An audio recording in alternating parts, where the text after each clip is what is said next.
하나님 앞에 예배가 또 여러분 심령의 은혜의 담비로 적셔지길 축복합니다.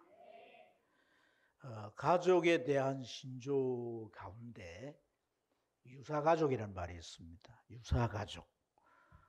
유사가족이라는 것은 혈연관계가 아니에요.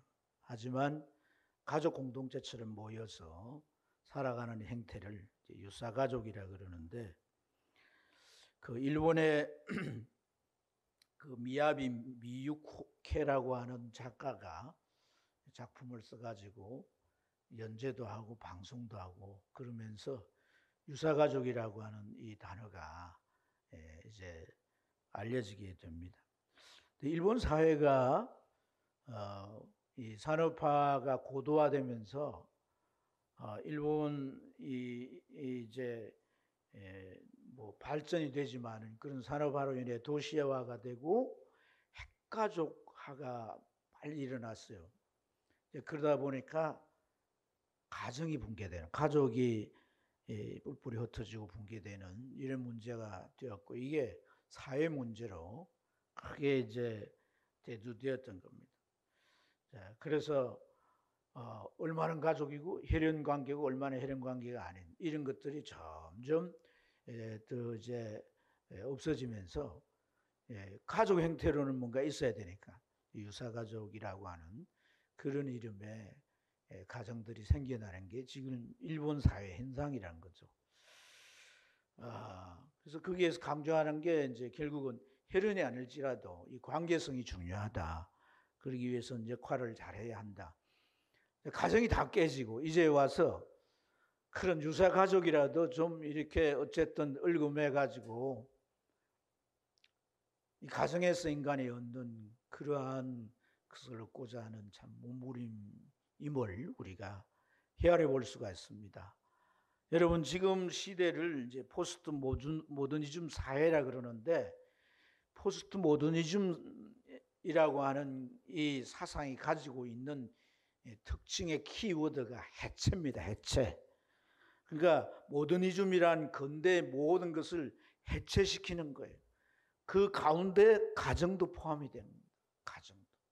그래서 오늘날 보면 가정이 많이 해체되잖아요. 그게 이 시대의 사주란 거예요. 참, 그런데 제가 이제 공부하면서 이러한 영역들을 쭉 살펴보니까, 그럼 이게 본질적인 핵심이 뭔가? 무엇 때문에 전통과 우리가 지금까지 어찌 보면 수천 년 대대로 이어왔던 이런 것들을 하루아침에 다 이제 해체시키고 버리고 이렇게 하는가? 그렇게 하는 인간의 이 마음속 이 아주 깊은 곳에 있는 게 뭐냐는 거예요. 그건 나의 행복입니다. 나의 행복. 내가 행복해야 되는데 가족, 자녀 키우면서 오는 어려움들, 남편과 안 맞아서 오는 어려움들, 이런 모든 어려움들이 너무나 나를 힘들게 한다는 거예요. 그러다 행복하지 않다는 거예요. 그래서 나를 행복하지 않는 건 다 해체시키는 거예요. 여러분, 이런 것들이 자꾸 더 부각되는 건 뭐냐면 그 방송 매체입니다. 방송 매체. 멀티미디어 시대에 이 수많은 이제 뭐 이 영상물이든 드라마든 또 뉴스에 나오는 거든 뭐든지 그게 공통되는 메시지가 너를 위해 살아야 된다. 너의 행복이 중요한 거다. 네가 하고 싶은 건 무엇이든지 마음껏 해라. 엄청난 메시지를 들어오면서, 여러분, 우리는 그래도 걸쳐있는, 근대와 걸쳐있는 시대니까 전통에 대한 소중함을 알아요. 그런데 그런 걸 알지도 못한 채 MZ세대들은 계속해서 영향을 받기 때문에 자기들 마음 가운데 내 행복이 중요한 거지.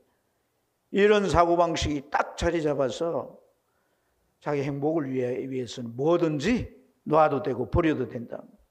그래서 절대 가치나 기준 이런 것이 없어지는 세상인 거예요.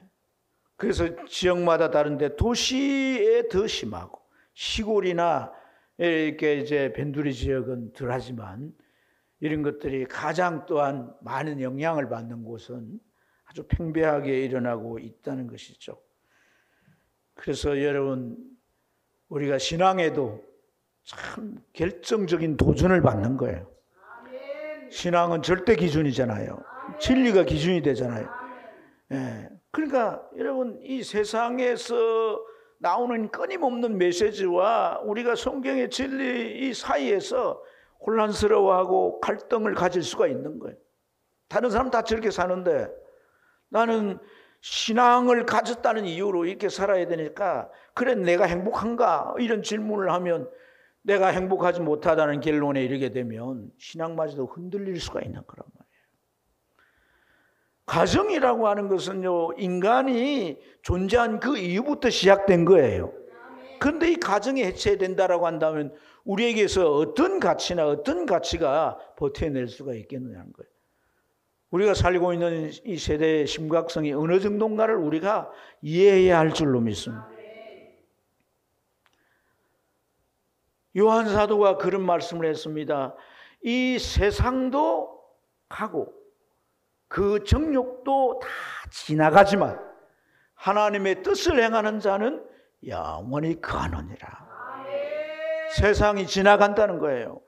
여러분, 이 포스트 모더니즘이라고 하는 것이 이제 뭐 인류 역사상 최초가 아닙니다.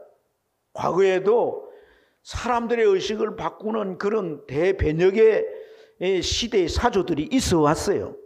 그래서 이 과거에서 이제 이 새로운 세대로 넘어가는 그 이 사이에 이 완충적인 것을 충분히 못하면 사람들이 도태되거나 큰 이제 어려움을 직면하는데, 어쨌든 세상의 변혁은 이렇게 한 물결처럼 지나고 또 다른 물결이 오고 다음에는 또 어떤 물결이 올지 몰라요.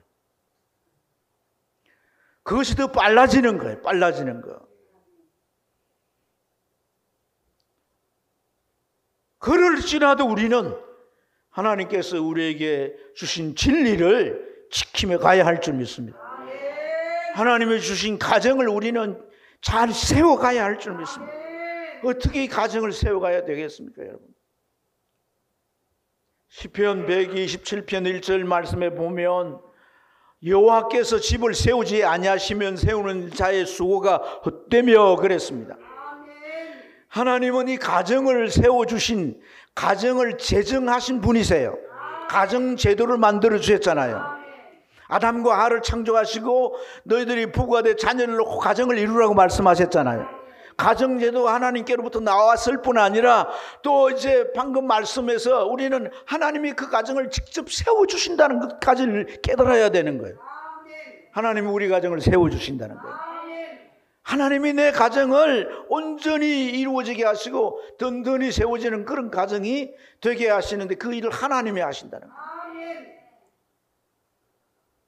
오늘 본문은 우리가 짧은 족보 가운데 이제 한 부분을 우리가 선택해서 같이 읽어보았습니다. 이 짧은 구절 속에 하나님께서 한 가정을 어떻게 세워가시고 그 가정을 세워가는 결과가 어떠한가를 보여줍니다. 오늘 제가 말씀의 제목을 위대한 가정에 특별할 것 없는 족보라고 그랬는데, 오늘 이 족보를 보면 사실 특별할 게 없어요. 마지막에 다윗 왕이죠.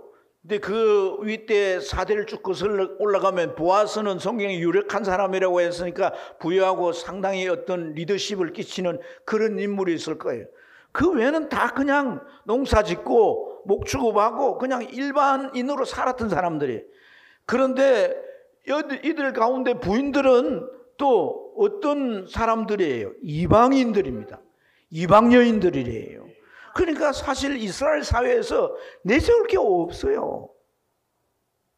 특별히 우리는 뭐 이제 빼대 있는 가운데 이렇게 내세울 게 없는, 유다 지파안에서도 그렇게 보면 그 유다 지파는 참 특별한 지파지만은 그들 가운데도 그렇게 내세울 게 없는 그런 족보를 봅니다. 하지만은 다윗을 통해서 하나님 그를 왕으로 세우시고 그의 집안이 왕가가 됐습니다. 왕가. 더 어찌 특별한 그런 가문이 될 수가 있겠습니까? 여러분, 그냥 왕이 아닙니다. 이스라엘 땅에는 많은 왕들이 있잖아요. 그렇죠. 그런데 다윗은 왕이 된 이후에 그의 자손들이 대대로 왕이 되게 하셨고, 할렐루야. 지금에 와서 이스라엘이 한 국가가 되면서 국기를 만들 때 다윗을 상징하는 별을 거기다가 국기의 문양으로 새겨 넣었을 정도로 후대에서도 존경하는, 이 국가의 기원으로 여기는 그런 중대한 인물인 거예요. 얼마나 영광스럽고 복된 그런 이제 가정이고 가문입니까, 여러분? 하나님께서 세우신다는 거예요. 가정을 세우신다는 거예요. 하나님이 어떤 가정을 세우실 때 어떻게 하나님이 그 가정을 세우시는가, 뭘 보시고 세우시는가, 이걸 우리가 깨달아야 되는 거예요. 첫째로 하나님은 우리의 믿음을 통해서 가정을 세우신다는 거예요. 믿음을 보시고 가정을 세우신다는 거예요. 우리가 읽은 이 두 구절 속에서 특별히 두 여인이 기록되어 있습니다. 여러분 족보를 가만히 살펴보면 아브람부터 족보가 쭉 나오는데 대부분의 족보 가운데 부인의 이름이 있어요, 없어요? 없습니다. 그런데 여기 이 라합이라는 여인과 룻이라고 하는 여인은 이방 여인임에도 불구하고 이 족보에 올려져 있습니다. 무엇 때문에 이 사람들이 이 족보에 올려져 있었을까요? 우리가 한번 살펴볼 필요가 있는 줄 믿습니다. 라합이라고 하는 여인은 어떤 여인이냐면 여리고 성민이었습니다. 유대인이 아니고 여리고 성민이었는데 여리고 성이 이 두 겹으로 쌓여져 있고 그 성 하나에는 아주 넓어가지고 사람들도 다니고 또 주막 같은 걸 세워놨는데 이 라합은 그 주막을 운영하는 사람이에요. 그래서 성경에 기생이라 그렇게 표현하고 있습니다. 남편이 없고 주막에 온 손님을 맞아들여서 때로는 남편같이 대해주고 그렇게 하는 삶을 살았던 여인이라 이 말이에요. 그런데 이 여인이 어느 순간에 어떻게 합니까? 하나님의 역사에 대한 소식을 듣게 됩니다. 이스라엘 백성들이 애굽에서 어떤 과정으로 나왔고 홍해를 건넜으며 지금까지 이 광야길을 어떻게 걸어왔는가, 그리고 이 가나안 땅 가까이 요단 건너서 아모리 족속들에게 행한 그런 모든 일들을 이 라합이란 여인이 다 듣게 되는 거예요. 듣는 순간 그 마음 가운데 믿음이 생겨가지고 그는 이제 여리고 성민이지만 나는 하나님을 믿어야 되겠다는 마음의 씨앗이 심겨지게 된 줄로 믿습니다. 근데 어느 날 자기 집에 낯선 두 남자가 들어오죠. 그들이 누굽니까? 바로 여리고성을 무너뜨리기 위한 두 정탐꾼이었던 거죠. 그 중에 살몬이란 자는 나중에 자기 남편이 되지 않습니까? 이들이 이스라엘에서 보낸 정탐꾼이라는 사실을 알고 어떻게 합니까? 숨겨주게 되는 거예요. 그런데 만약에 그 사실이 발각이 되면 어떻게 됩니까? 그가 죽는 것은 물론이고 그 집안이 멸문지화가 화를 당하게 되는 거예요. 이런 위험천만한 일이지만은 오늘 이 라합의 믿음은 그것을 감수하고 하나님을 믿기로 하고 이스라엘 편에 서기로 결단했던 것입니다. 그리고 그가 이제 이 여리고성이 무너질 때 자기를 구해달라고 하고 또 그를 구해주게 되죠. 그 이후에 그는 이스라엘 그 무리들 속에 들어가게 되어지고 그 성민 속에서 그는 살아가게 되는데, 그러한 라합의 믿음을 보고 살몬은 이런 믿음이면 되겠다 해서 자기 아내로 맞이하게 되고 결혼을 해서 보아스라고 하는 아들을 낳게 된 줄로 믿습니다. 룻은 어떻습니까, 여러분? 모압 여인이지 않습니까? 그런데 엘리멜렉이라고 하는 사람이 이제 베들레헴에 살았다가 흉년에 오니까 그곳으로 이주를 가죠. 이민 간 거죠. 이민 가서 이제 집도 사고 전투도 사고 뭐 이렇게 해놓고 잘 살았습니다. 이렇게 내 가족이 아버지와 어머니 나오미와 두 아들과 함께 가가지고 어느덧 그곳에 살면서 아들도 장가도 보냈어요. 말론과 기론이 있는데 아마 이제 이 룻은 기론의 아내였던 것 같습니다. 하지만 그 가정에 재앙이 오는 거예요. 멜기세덱 아비멜렉이 죽게 됩니다. 그리고 두 아들도 죽게 되는 거예요. 무릇으로 죽었다는 것은 성경에 자세히 말씀하지 않았으니까 알 수 없지만은 결국 죽게 되었다는 거예요. 그런 사람, 그렇게 남자 셋이가 죽게 될 때 뭐 살리기 위해서 나름대로 온갖 방법을 동원하지 않았겠어요? 그러니까 가세가 기울어지고 나중에는 그 가정이 망하게 된 거죠. 어찌 보면 나오미는 남편도 있고 두 아들을 잃었으니까 인생을 거기에서 끝낼 수도 있을 거예요. 하지만 그 낙심하지 아니하고 소망을 가지고 자기의 고국으로 되돌아가게 되는 줄 믿습니다. 우리가 그래서 이 룻이 그 나오미 시어머니를, 늙은 시어머니를 따라가는 것은 물론 그 안에 효심도 있었겠지만은 더 중요한 것은 하나님 때문인 줄로 믿습니다.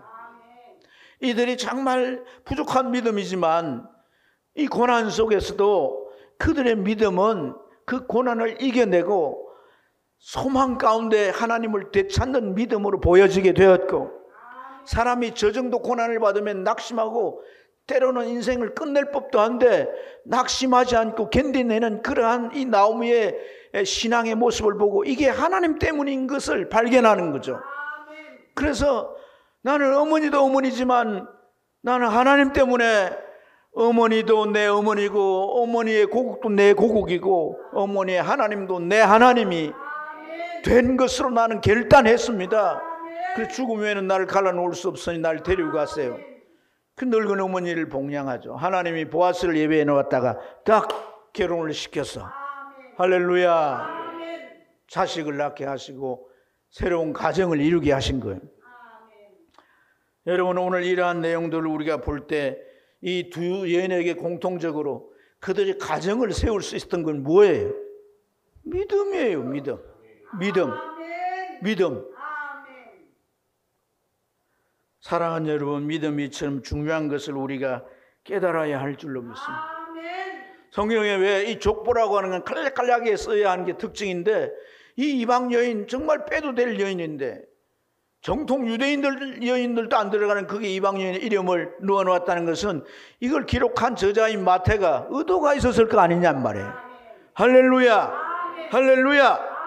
이 여인들을 통해서 너희들이 느끼라는 거죠. 이 족보를 보면서 뭘 느끼는 거예요? 믿음을 느끼라는 거예요.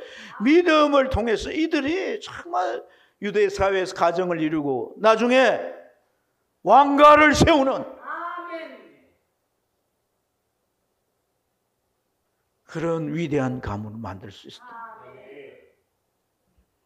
하나님이 내 가정을 안 세워줘도 괜찮다, 뭐 그런 생각을 가진다면 모르겠지만 하나님이 내 가정을 세워주길 원한다면 우리에게 믿음이 필요해요.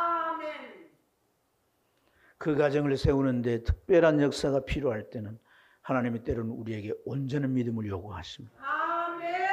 아브라함에게 하나님께서 창세기 17장을 보면 어느 날 나타나셔서 그럽니다. 너는 내 앞에서 완전하라. 하나님께서 아브라함에게 왜 내 앞에서 완전하라고 말씀하세요? 이미 그는 저 갈대우르를 하나님의 명령을 따라 떠나왔고, 그리고 가나안 땅에 살면서 어쨌든 하나님을 믿는 사람이에요. 믿는 사람인데도 불구하고 하나님께서 너는 내 앞에 온전하라고 하는 이 말씀은 또 다른 믿음의 세계가 있다는 얘기고, 그것이 하나님의 역사에 있어서 필요하다는 것을 우리에게 가르쳐 주는 거예요. 왜? 가정이 세워지기 위해서. 하나님께서 이 아브라함에게 너 내 앞에 온전하라, 그것은 온전한 믿음을 촉구하신 것인데, 요구하신 것인데, 여러분 왜 그것을 그에게 온전한 믿음을 요구하셨어요? 이삭이 태어나기 위해서입니다. 100세 된 이들에게 자식이 태어난다는 것은 뭐가 필요합니까? 기적이 필요한 거예요. 기적이 필요한 거예요. 이 기적이 필요한 것은 오직 하나님께 의탁하는, 하나님과 하나 되는 그런 온전한 믿음이 필요했던 거예요. 할렐루야. 그럴 때 하나님은 정말 불가능한 일을 가능케 하시는 이런 놀라운 역사를 일으키신 줄로 믿습니다. 골로새서 1장 23절 말씀에 만일 너희가 믿음에 거하고 터 위에 굳게 서서 너희 들은 바 복음의 소망에서 흔들리지 아니하면 그리 하시리라 그랬어요. 정말 우리 믿음이 온전해질 때 하나님은 그러하시리라. 하나님은 가정을 세우시는 줄로 믿습니다. 우리 가정을 하나님께서 점점 잘되게 하시고 정말 신앙적으로 명문가가 되게 하시고 하나님이 그 가정에 역사했다는 걸 누가 봐도 다 볼 수 있도록 하나님 반드시 그 일을 일으키시는 줄로 믿습니다. 두 번째는 진정한 믿음이 후대를 개성한다는 겁니다. 한번 따라합시다. 진정한 믿음이 후대를 개성한다. 자, 오늘 말씀을 보면 참 우리가 내 자녀, 내 자손에게로 이어지는 믿음, 이어지는 믿음이 어떻게 가능하게 되는가, 이 믿음이 전성되는 것을 우리가 살펴볼 필요가 있는데, 이 5절 중반에 보면 이런 표현이 있습니다. 보아스는 룻에게서 오벳을 낳고 그랬죠, 그죠? 그게 보아스가 룻을 아내로 맞이해가지고 결혼해서 또한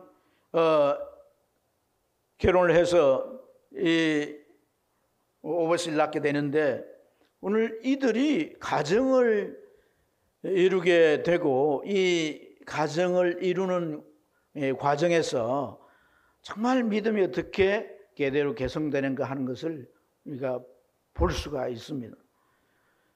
여러분, 그러기 위해서는 이 보아스와 룻의 결혼의 과정을 살펴봐야 합니다. 보아스와 룻의 결혼은 무엇에 의해서 가능하게 되었습니까? 보아스가 룻을 보니까 참 젊은 여인이 그 성경의 표현을 보면 아직도 앳돼요. 그러니까 나이가 든 그런 여인이 아닌 거예요. 처녀 같은 아직 그런 나이입니다. 이제 그런 나이인데, 왜냐하면 사실 그 엘리멜렉이 모압 땅에 가서 지낸 시기가 10년밖에 안 되거든요. 그러니까 결혼한 지 얼마 안 됐다고 볼 수도 있는 거예요. 그 젊은 앳된 여인이 참 미래도 있고 자기 꿈도 있고 생각도 있을 텐데, 이 늙어서 희망도 없는 이러한 시어머니가 오지 말라고 그랬는데도 뒤따라와서 이렇게 효성을 보이지 않습니까? 시어머니를 복양하는 그런 그 모습을 보면서 이 효심이 지극하구나. 이 여자를 내 아내로 맞으면 우리 부모 잘못이겠네. 그런 생각으로 이 여인과 결혼을 했겠어요? 아니면 젊으니까 미모가 뛰어나가지고 이 보아스가 홀딱 반해가지고 결혼을 했겠어요? 무엇 때문에 이들의 결혼이 성사가 됩니까? 고엘 제도라고 하는 것으로 이들의 결혼이 이루어졌다는 거예요. 고엘 제도. 고엘 제도라고 하는 것이 뭐냐면, 이스라엘의 사람 가운데 어떤 사람이 자기의 기업을 다 잃어버렸어요. 그래서 그 기업을 다 잃게 되면 그야말로 이제 거지잖아요. 어떻게 살아갑니까? 그러니까 이 사람을 구제하기 위해서 친족이 자기의 재정을 가지고 빚을 갚아주고 또 잃었던 기업을 되찾아 주는데, 자기 돈을 들여 되찾지만 그것은 그 친족의 이름으로 그 모든 기업을 되찾아 주는 거예요. 그게 고엘 제도예요. 이러한 고엘 제도가 있었습니다. 하나님은 이러한 고엘 제도를 통해 자기 백성들이 살다 보면 그랑방탕하게 자기 모든 걸 잃을 수도 있지만 이제 좀 지혜가 없고 경험이 없어가지고 실패를 거듭해서 잃을 수도 있잖아요. 그죠? 그렇기 때문에 하나님은 자기 백성들을 어떻게든지 생존하고 살아갈 수 있도록 만드는 자구책이 이 고엘 제도예요. 이 고엘 제도가 또 의미하는 것은 다른 또 의미가 있지만은 현실적으로 그런 차원으로 고엘 제도를 만드신 거예요. 근데 뭡니까? 만약에 친족이 뭔가 그 대상자에게 기업을 되찾고 다 이렇게 살 길을 열어주려고 하면 자기 돈이 들어가야 되잖아요. 그러니까 그렇게 하고 나중에 그 이름을 누구 이름으로? 그 대갚아 준 사람의 이름으로 해야 된단 말이에요. 그러니까 오롯이 자기 손해잖아요. 그러니까 사람들이 그 고엘 제도를 다 이행하지 않는 거예요. 그 당시에 고엘 제도가 있었을 뿐이지 이행하지 않는 거예요. 그런데 보아스는 말이에요. 고엘 제도를 통해서 룻을 자기 아내로 맞이했습니다. 그러면 룻이 좋아서 고엘 제도가 있으니까 야, 이 방법대로 우리 결혼하자 그랬겠습니까? 고엘 제도를 이제 주도한 사람은 나오미예요. 나오미. 그리고 룻은 사실 이방 여인에다가 한번 결혼한 사람 아닙니까? 보아스는 나이가 좀 지긋한데도 무슨 이유인지는 모르지만 결혼을 하지 않았어요. 그러면 룻을 맞이하면 그가 어떻게 돼? 후처가 아니라 본처가 되는 거잖아요. 어찌 보면 여러분 이스라엘 땅에도 젊고 잘나고 집안도 괜찮은 여인들도 많을 거예요. 결혼도 한 번도 안 했으니까 얼마든지 정상적으로 결혼할 수 있을 거예요. 하지만 오늘 보아스가 이렇게 했다는 것은 뭐냐? 자기에게 다가온, 자기 현실에 닥쳐온 이 문제를 하나님의 말씀에 순종해야만이 해결할 수 있을 때 하나님의 말씀에 순종했다. 하나님의 말씀에 순종했다. 아멘입니까? 그러지 아니하면 이들은 거지처럼 살다가 결국 죽고 말겠죠. 그러나 누구라도 친족 중에 도와줘야 되는데 제일 가까운 친족이 신발을 거기에 던지면 나는 할 수 없다고 포기해버립니다. 자기 앞에 그 고엘 제도를 이행해야 되는 이러한 믿음의 과제가 주어졌을 때 그의 믿음은 그 말씀을 따라 순종했다는 것이에요.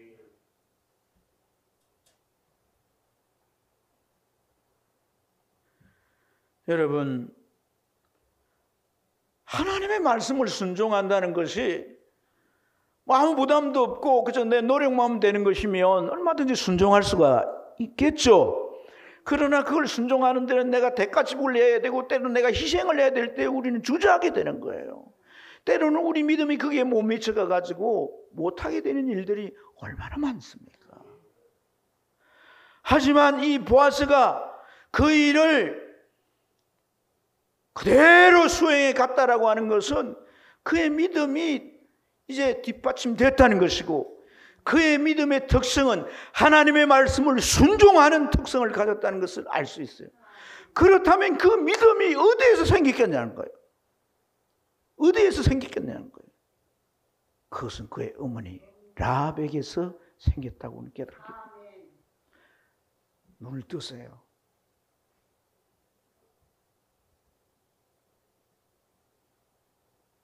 이리 보세요. 이리 보세요. 눈을 감으면 졸음이 오고 졸음이 오면 졸게 되는 거예요. 눈을 떠서 들어요.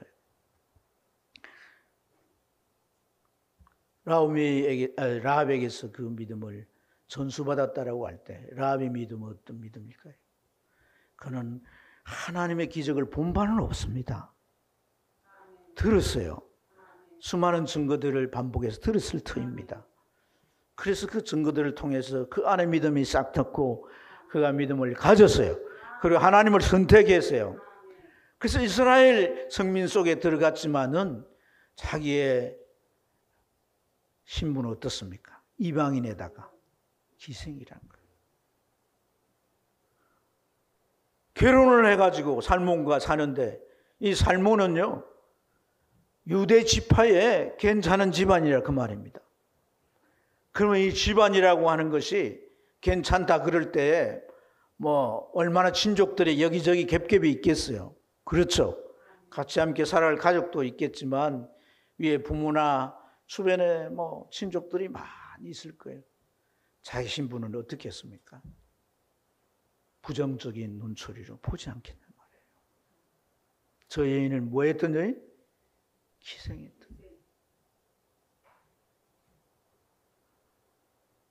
살몬이 자기 믿음을 보고 자기를 선택했지만은 주변 사람들이 자기를 부정적으로 보고 그런 가운데 그가 살아간다는 것은 마치 살얼음 걸어가는 삶이 아니겠어요?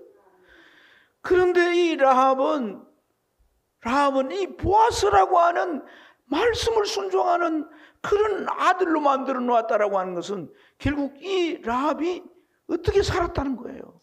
하나님의 말씀을 붙잡고 하나님의 말씀을 순종하며 살았던 거예요.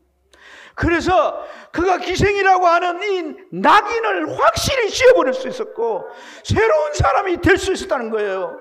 자기의 과거와 자기의 현재가 확실히 뒤바뀌어져 버렸기 때문에 그것을 자식된 이 보아스가 보고서 영향받지 아니할 수가 없는 거죠.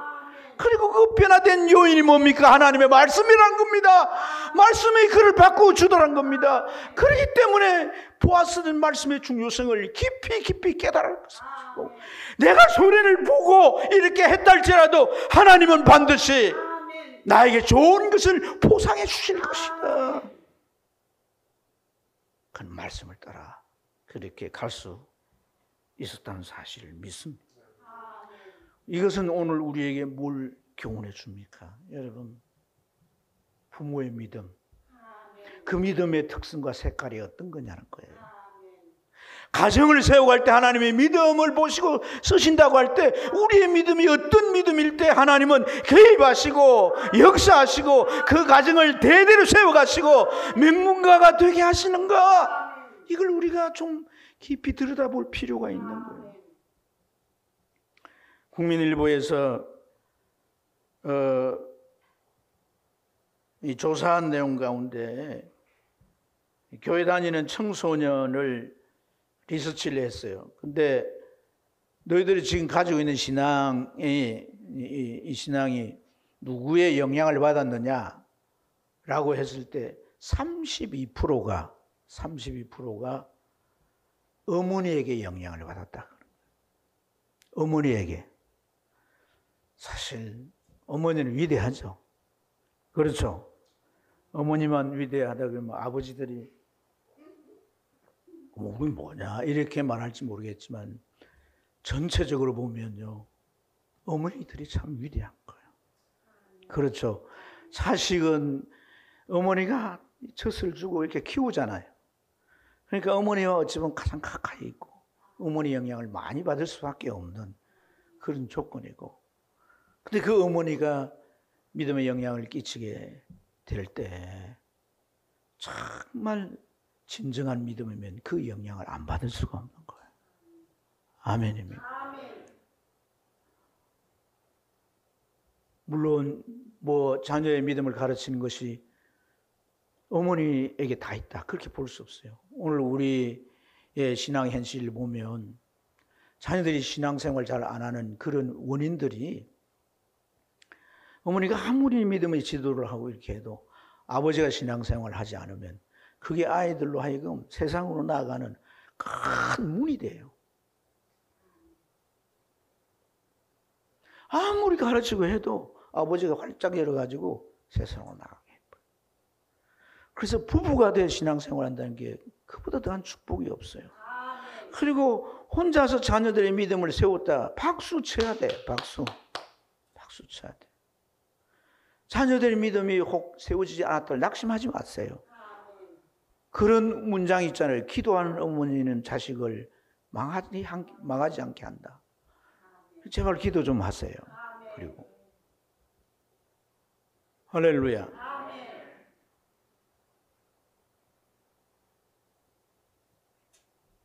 여러분, 마지막으로 하나님은 믿음의 가정을 반드시 세워주시는 분입니다. 하나님 보실 때 합당한 믿음을 가지면 반드시 세워주시는 분이에요. 이 6절까지 보면 오벳은 이새를 낳고 이새는 다윗 왕을 낳으니라 그랬어요. 왕이 낳는 거예요. 왕이. 그렇죠. 이 왕이라고 이렇게 표현됐지만은 사실 오늘 우리가 말씀을 쭉 들어온 그 맥락에 의하면 이 사람은 이스라엘 통치하는 왕이 아니라 사실 믿음의 왕이에요. 믿음의 왕. 할렐루야. 믿음의 왕이었던 거예요. 그 믿음이 어디에 드러났습니까? 골리앗과의 블레셋과 전쟁 때 골리앗과 맞서야 되는데 이스라엘 장정들 가장 믿음 있다고 하는 사람들이 아무도 골리앗 앞에 나가지 못하지만 그는 나가지 않아요. 소년에 불과한 그가 이스라엘의 대표적인 믿음입니다. 하나님은 사울이 이미 가망성이 없다고 생각하고 포기했어요. 하나님 다음은 정말 누굴 세워야 할까? 하나님이 정말 마음에 결심한 건 뭐냐? 믿음이에요. 믿음.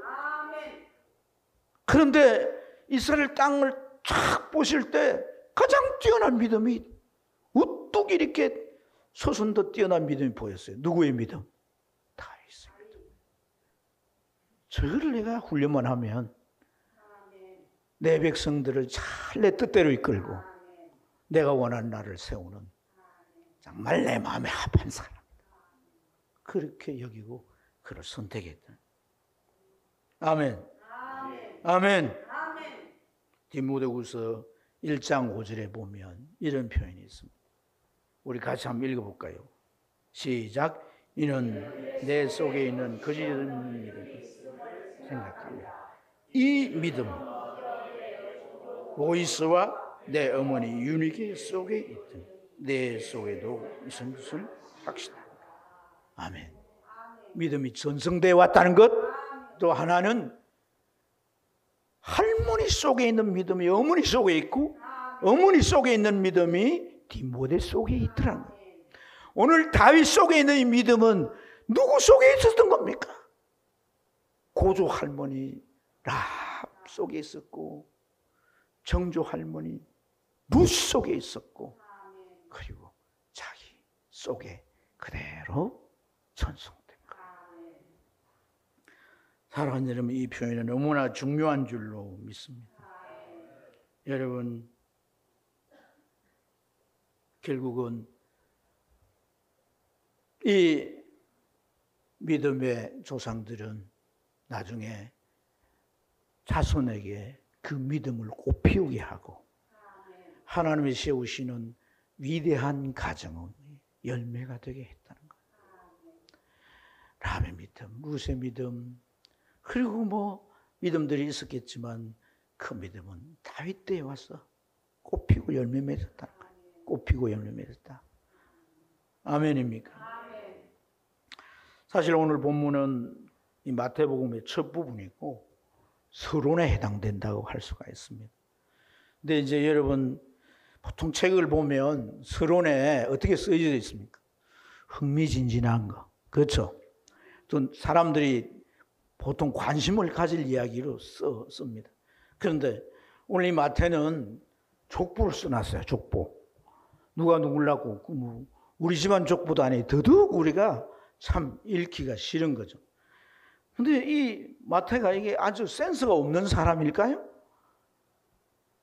우리는 이게 참 와닿지 않을 수도 있지만 1세기 유대인들에게는요, 이것은요 흥미진진하고 눈을 부라리고 살펴볼 내용이 있다는 겁니다.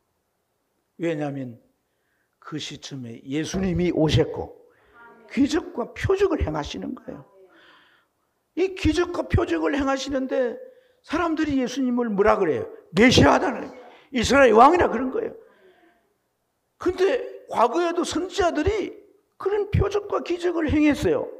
그러니까 예수님도 선지자 중에 하나인가? 우리가 복음서를 보면 선지자라 이런 표현들이 있잖아요. 그죠? 근데 그가 정말 메시아고 왕이라고 하는 것을 증명해 줄 수가 있는 게 뭐냐?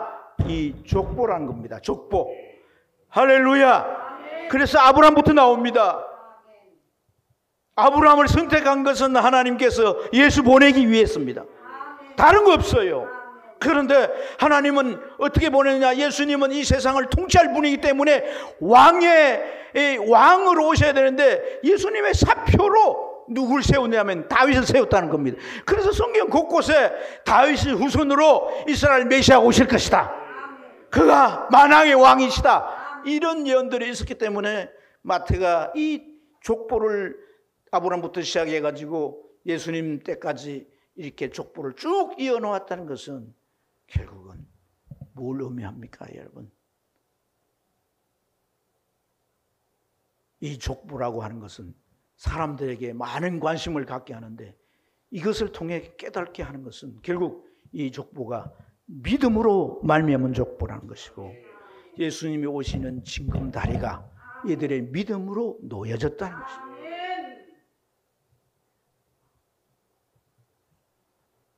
우리가 가지고 있는 믿음이 무엇을 위해야 되겠습니까? 무엇을 목적으로 하는 믿음이 되어야 되겠습니까? 그래서 우리 가정이 세워질 수가 있겠습니까? 예수 그리스도입니다. 예수 그리스도의 성품, 그분의 가치, 그분의 목표, 그분의 인격, 아버지, 어머니, 그리고 자식들이 그분을 닮아가기 위해서 그 예수 그리스도의 손길이 그 가정 가운데 또한 나타나시고 역사하게 될 때 우리 자녀는 결코 세상으로 가지 않습니다. 모더니즘 사회, 포스트 모더니즘 사회가 키워드가 해체랍니다. 다 해체시켜버립니다. 다 해체시킬 수 없는 것이 바로 예수를 중심한 가정입니다. 여러분, 여러분의 믿음이 정말 예수가 드러나도록 가정에 가장이 드러나는 게 아닙니다. 전통이 드러나는 게 아닙니다. 가문의 전통, 그게 중요한 게 아닙니다. 예수 믿는 것은 예수 그리스도가 그 가정의 주인이 되시고 그분이 실제 역사하시고, 그러려면 그분의 말씀, 그분의 성품, 그분의 인격, 그분의 가치관, 그분의 모든 삶의 방식을 내 가정에 자꾸 심으려 할 때, 무엇으로? 믿음으로 심으려 할 때 견고히 세워지고 세팔 이기고 끝까지 천국에까지 완전한 귀한 가정 될 줄 믿습니다.